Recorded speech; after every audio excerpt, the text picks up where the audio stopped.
Hey everybody, thanks for watching. Apologies for the setup. I've got a potato for a camera, not the best mic, bedroom right over there. I'm a 20-something guy living in a one-bedroom apartment, and making videos about watches is really not my day job. So just kind of a hobby, doing it for fun. Love to kind of throw in my perspective as someone who's a little bit younger than I think a lot of the watch creators, and kind of is a little more in tune almost to the, not necessarily more in tune, but more sensitive to a lot of the economic realities. And I think it's through that lens that I kind of want to take a look at the watch industry and the Swiss watch industry as a whole. With that as kind of a jumping off point, the thesis that I will put forward in this video is that Swiss watchmaking in the $2,000 to $7,000 space, so all the way up from entry-level Tudor to entry-level Rolex, really is just a proxy for the middle class. And I'll kind of use a couple different elements to analyze this. First, we'll talk a little bit about why watches matter economically, especially Swiss watches. We'll discuss kind of the current state of the market in 2025, go a little bit on export data from the Swiss watch industry via the Morgan Stanley report over the last couple decades, specifically the last 20 years, discuss kind of market polarization and brand concentration, review the K-shaped economy. What does that mean? What is consumption divergence? Why that matters? And then finally, I think get to the point where we look at Swiss watches and how they're a proxy for the middle class, especially kind of in that mid-tier range of 1 to 2,000, maybe all the way up to $7,000. If I wanted to get super granular about just one brand that's the most emblematic of kind of this K-shaped economy problem, in general, I would say it's got to be Omega, right? In 2019, according to that Morgan Stanley watch report, they were the second largest Swiss watchmaking brand in terms of revenue, and they've collapsed all the way down to fifth. So they're kind of in the toilet right now, but that's a topic for another day. In terms of the broader Swiss watchmaking industry, it's clear that Swiss watches are up in value overall, and that's good, but they're down in units. So that tells us that this market is expensive rather than expansive. I think in this first graph you can kind of take a look, but we see $10 million in terms of revenue in 2000, all the way up to 25 million in terms of 2025. So that's a 150% increase. But in this next graph, we can see that volume overall fell from 30 million units all the way to 15 million units. That's a 50% decrease. So a 150% increase in revenue, 50% decrease in units sold and overall volume. And I think what's important to note about this graph as well is just look at mechanical watchmaking versus kind of electronic watchmaking. So even post the quartz crisis in the 2000s, you look at the Swiss watch exports in terms of units, it's 90% quartz, right? It's 90% electronic. But now it's like 60% quartz, maybe. And so we can take a look that mechanical watchmaking in terms of units, even though the amount of units overall have collapsed by 50%, mechanical watches, as in terms of, just gross exports, have almost seen 100% increase from roughly 2.5 million units to 5 million units across this 25-year span. So, watches to me really are this economic signal. It's a clear signal, right? Unlike kind of technology, housing, food, water, shelter, these aren't necessities, right? These are by definition Veblen goods. And I think we're seeing them lean even harder into that. At a certain point in time, watches really were a necessity, right? I think you needed to be able to tell the time. Now, ever since 2007, and no surprise, this graph starts in 2000, but in 2007, Steve Jobs comes out with the iPhone. You've got a watch in your pocket more accurate than anything on your wrist, right? So I think at this point, when demand shifts, it kind of tells us something deeper about who really has this kind of discretionary income. So if the industry is shipping fewer watches and generating comparable value, or, in this case, way more value, what does that say about the people buying these watches? And what does that say about kind of the state of the economy as a whole when we see these Veblen goods in these ultra luxury niches really start to rise and take hold? So last graph I'll have everybody look at, I promise. It's kind of this graph which talks about the overall materials that Swiss watches are being made out of. And it looks like everything seems roughly the same. And that's kind of a bit of a misnomer, right? So take a look, specifically, I think it's that silver little sliver in the graph, but that kind of focuses on the amount of watches that are being made out of precious metals. So the amount of precious metal watches being exported out of the Swiss watch industry in the year 2000 and 2025 is pretty comparable. It's like a little bit more, like 5% more in 2025, which doesn't seem to be a ton on face value. But remember that overall exports of watches are way down. So, as a proportion of the total amount of exports, precious metal watches are making up a huge component, a much larger component than you would have expected in the year 2000. And I think that's important to note as, again, we kind of see this shift towards watches becoming increasingly more expensive overall per unit. So I think I've spent enough time on the thesis of this video. We know that watches in the Swiss watch market continue to skyrocket in price, showing zero signs of slowing down. But you might wonder to yourself, why do I care? And that's kind of a legitimate question, right? Like I wasn't going to be able to afford, let alone even be offered or get the chance to purchase a steel Royal Oak, right? So why should I care if the uber rich are going to have to pay 20% more for their ultra luxury goods? And I think it would be easy to answer that really pertinent question with kind of a shrug and move on. But to me, I think the real answer is just that much more nuanced than that. So, I think on a personal basis, the rise in prices at the top is going to result in a massive bottoming out of innovative watches at the low to mid end of the market, kind of between 1 to 3,000 for Swiss franc. Take, for example, Christopher Ward. Their direct to consumer B2C model rode the wave of those industry disruptors, right? Like Daniel Wellington and MVMT, those kind of joke fashion watches. But the differentiator for them was that they cared about enthusiasts, which is something we can really see in their Trident Diver models and the Christopher Ward the 12.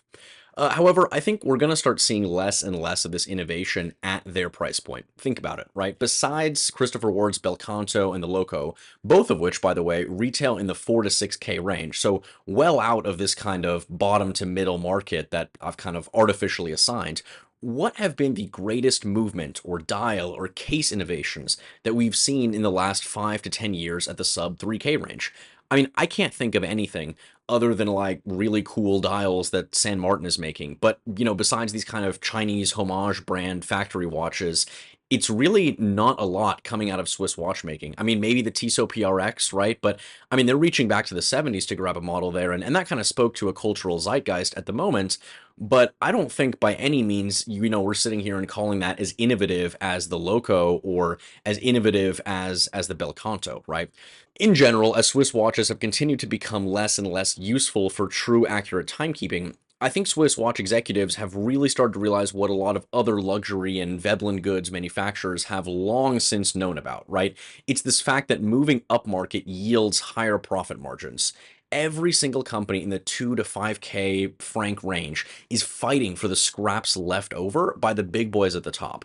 Only a few companies, in my mind, have truly really have the brand equity to be able to hold customers and consumers' attention. And, in the mid end, who are they? It's Rolex, it's Omega, it's Cartier. To some extent, I think Tudor as well, right? But that's it. Maybe Longines to a point. And I think each one of those companies, besides Rolex and Cartier, due to their cornering of the women's watch market, still have to be on their absolute A game just to avoid getting left behind by customers and consumers flocking to the better known brand that's gobbling up their space. Rolex might just be, in all honesty, the least innovative, most standard, by the numbers brand of all time. And that's no shade. I think they do boring well, they do standard well, they do textbook well. But if I asked you to imagine the first thing that comes to mind when I say the word watch, I genuinely would bet my life on you thinking of a black dial no date sub. And just look at the Morgan Stanley watch reports over the last 5 years. Omega went from the second to sixth largest Swiss watch maker in terms of revenue. It's no secret that their cheap collabs with Swatch, like the Moon Swatch, momentarily got their brand out in front of more people, but has failed to entice people to stay with the brand. I mean, I'm not gonna lie, when I was first getting more into watches, maybe freshman, sophomore year of college, I heard about this Omega Moon Swatch collab. I was like, wow, I can own an Omega at only $300. And then I was like, I want something that's not a piece of junk. Let me think about what else I can reach to. And when I went to go in Omega's catalog, there's nothing less than 3 grand. Even the DeVille is going to be 3 grand. So how can the Moonswatch operate as kind of a stepping stone, almost in the way that Apple does it with their iPhones, or the way that Rolex does it with their models? Think OP to Datejust to Prezi, think sub to GMT to two-tone. How do they kind of get that upgrade pattern within their brand to keep customers vertically integrated? They're not. I think new movement innovations and a catalog bursting at the seams isn't keeping consumers in the door. And that's because as high and ultra high-end watch prices get even more expensive, innovation becomes a risk. Why create undue R&D cost at a pre-revenue production stage? If you're Omega, we're spending millions upon millions of francs in the last 5 years only to see market share collapse, and partially, you have to admit, it's because of this. People aren't buying DeVilles to get Railmasters, but I can be damn sure that they're buying Air Kings and OPs in order to get a Pepsi. So what was once a broad pyramid of production is now a really narrow spike at the high end, and the only people who win are the few watch brands at the top and the consumers who've enabled that spike at the top. But I think beyond just innovation, there's really a second reason to care. The stark increase in the average cost of a Swiss watch denotes a clear market signal, forecasting the K-shaped economy that personally I think will dominate in the coming years and decades.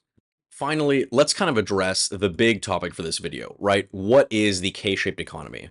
In a nutshell, after economic shocks, different income groups have started to diverge. Upper income households accumulate wealth and assets, while lower and middle segments stagnate. While I don't think this can kind of be traced to any real inciting incident, one piece of legislation, or one problem that occurred, I think inflation from stimulus checks, extreme COVID economic shock, and at this point, the rise of artificial intelligence threatening entry-level white-collar work can all be seen as barriers to social mobility for the lower and middle classes. When life becomes about putting food on the table, the average worker is just way less likely to spend anywhere near even four-digit sums on what's essentially just a flashy piece of jewelry that can tell the time. I know I promised no more graphs, so I'll stick to it. But there's some splash of cold water economic realities that I think we have to grapple with to contextualize where the Swiss watch market fits in most people's everyday reality and their daily lives. So in the United States, where I live, the median household income is just 84,000 US dollars, with a median household size of roughly 2.5. So that comes out to somewhere in the neighborhood of 5 to 5.5 USD per month of take-home pay, depending on what state you live in. That doesn't leave too much left at month's end to splurge on a shiny new toy. What's especially salient in this current economy is the recovery timeline for income groups post the COVID market crash. Research from the Federal Reserve System, including analysis from the Federal Reserve Bank of St. Louis and the Board of Governors Distributional Financial Accounts, show that asset ownership in the United States is highly concentrated. The top 10% of households own roughly 70% of the total wealth, and the top 1% hold around 35% of it. That matters because wealthier households derive a significant portion of their spending power not just from wages, but from assets. So when financial markets rise, their spending capacity rises with it. Meanwhile, middle-income households are far more dependent on salaried or even hourly income, and wage growth, particularly after inflation adjustments, has simply become far more uneven. The Federal Reserve Bank of Cleveland published work showing that consumption patterns vary sharply across income groups. Higher income households disproportionately spend on discretionary and Veblen goods, while lower income households allocate a much larger share of income towards essentials. So, to put it into perspective, when inequality widens, discretionary spending doesn't get stratified evenly amongst each income group. Rather, it shifts towards the top 5 to 10% of income earners and wealth generators, and thusly, the market trends are going to shift with whoever's got the money to be able to spend on these goods. So imagine this on a global scale, and unfortunately, the issue becomes way more magnified than even in just the United States. The OECD has documented that across advanced economies, the share of income going to middle-class households has declined over the past several decades. In its report, Under Pressure, the Squeezed Middle Class, the OECD shows that middle-income households today represent a smaller share of total income than they did in the 1980s and 1990s. Just think about that for a minute. We have the iPhone now, we have laptops, we have the internet, we have great video games, we have virtual reality, artificial intelligence, and with all of these advancements, people in the middle class have materially worse lives than they did in the 1980s and the 1990s. In economies globally, the middle class is both shrinking proportionally and experiencing a slower income growth relative to the top earners in each economy. That doesn't mean that everyone's becoming poor all at once, But what it does mean is that economic gains are disproportionately accruing to the top of the distribution. The Brookings Institution has written extensively about this stratification, noting that income growth over the past several decades has become highly concentrated among upper income households, where median wage growth has been comparatively modest. And I think this is where it gets really relevant for luxury goods like Swiss watches. There's a body of academic research on something called status consumption. Economists and behavioral researchers have found that in societies with higher income inequality, demand for positional goods consumed with the intention of social signaling tends to increase. Studies published in journals like the Journal of Consumer Research and summarized in economic literature reviews suggest that as inequality rises, visible luxury goods become more powerful markers of status differentiation. Luxury goods become proof of status and position more so than actually useful tools. And I think, that's where we get the phenomenon of the desk diver that comes into play. No one in their right mind is taking their sub, their Black Bay 58, or hell, even their Orient Kamasu out for a quick dip in the pool. I'll be honest, at one time in my life, I did own a pretty cheap beater watch, and that was the Casio Duro. It's one of the most venerable watches out there. Everybody gushes praise for it online. I bought it for $45 on Amazon. It was the black on black model, and it was on a rubber strap, and I loved it, honestly. Incredibly, I had a pool that was in the rooftop of my apartment at the time when I was a college student. I did not take this diver certified watch up to 200 meters into this 6 foot pool because I was worried about getting it wet and damaging the watch. If I'm doing that with a $45, $50 watch as a college student, just imagine how people are treating their subs. Imagine how people are treating their 50 fathoms. Nobody's taking these out to the sea at all. So, how long has this economic phenomenon been occurring in Western countries? To kind of bring it back to the economic discussions, got a little sidetracked. Well, in my humble opinion, it's accelerated in the post COVID economic recovery. Companies overhired, got massive tax breaks, and inflation went through the roof. So, let's take a look at some of the spending data post COVID. High income households accumulated excessive savings during the pandemic, benefited from asset appreciation in equities and housing, and returned to discretionary spending quickly. Whereas lower and middle income households faced higher exposure to inflation and shrinkflation in their everyday essentials like food, energy costs, and housing. This divergence is the K. We see the upper leg rise and the lower leg stagnate or even compress. Mapping the same phenomenon onto the Swiss watch data from the Morgan Stanley Watch Report over the last 5 to 7 years, eerie trends start to pop up. We've got fewer units sold, but a strong value at the high end, with precious metal and mechanical watchmaking taking a combined lion's share of Swiss watch exports in this past year. To me, this is the reason to sound the alarm about where the Swiss watch market is heading. You and I likely are never going to get offered or even be able to afford that 5711 or the 5712 at retail. But there's a deeper point to be made here. When inequality increases, consumption stratifies instead of disappearing, shooting straight up to the top. While ultra luxury survives, the low and mid end get squeezed. No more innovation and no more risks. These issues, honestly, might only get worse because despite the US Supreme Court's recent ruling, it appears that more reciprocal tariffs might well be enforced by the current administration.